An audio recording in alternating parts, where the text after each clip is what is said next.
కడప జిల్లా రాజంపేట నియోజకవర్గం ఒంటిమిట్ట మండలం ప్రాథమిక ఆరోగ్య కేంద్రం వైద్యాధికారులు భావనారెడ్డి, అరుణజ్యోతి మరియు సిద్ధవటం సబ్ యూనిట్ ఆఫీసర్ ఇండ్ల సుబ్బారాయుడు ఆధ్వర్యంలో జాతీయ డెంగూ దినోత్సవం గురించి మండల గ్రామ ప్రజలకు ఆరోగ్య బోధన చేయడం జరిగింది.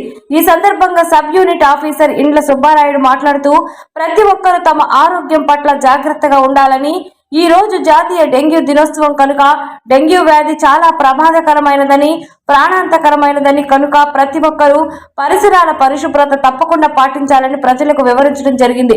మరియు గ్రామ ప్రజల చేత డెంగ్యూ నివారణ ర్యాలీ మరియు ప్రతిజ్ఞ చేయించడం జరిగింది. ఈ కార్యక్రమంలో public health nurse Venkata Subbamma, supervisor Sujatha, health assistant Venkata Subbaiah, ఆరోగ్య కార్యకర్తలు, ఆశా కార్యకర్తలు తదితరులు పాల్గొన్నారు.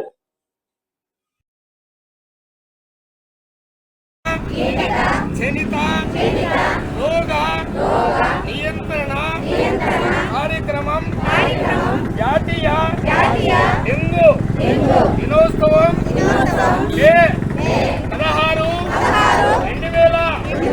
2026 తారీఖున ఒంటిమిట్ట ప్రాథమిక ఆరోగ్య కేంద్రంలో చేస్తున్నటువంటి వైద్యాధికారులు డాక్టర్ భావనారెడ్డి మరియు అరుణజ్యోతి సిద్ధవటం సబ్ యూనిట్ అధికారి సుబ్బరాయుడు ఆరోగ్య సిబ్బంది అందరూ కలిసి ఈరోజు ప్రతిజ్ఞ చేస్తున్నాము.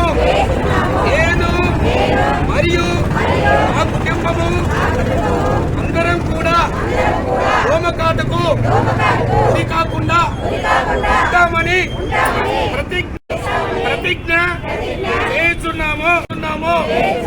అందరూ ఫ్రైడే పాటించాలని ప్రతిజ్ఞ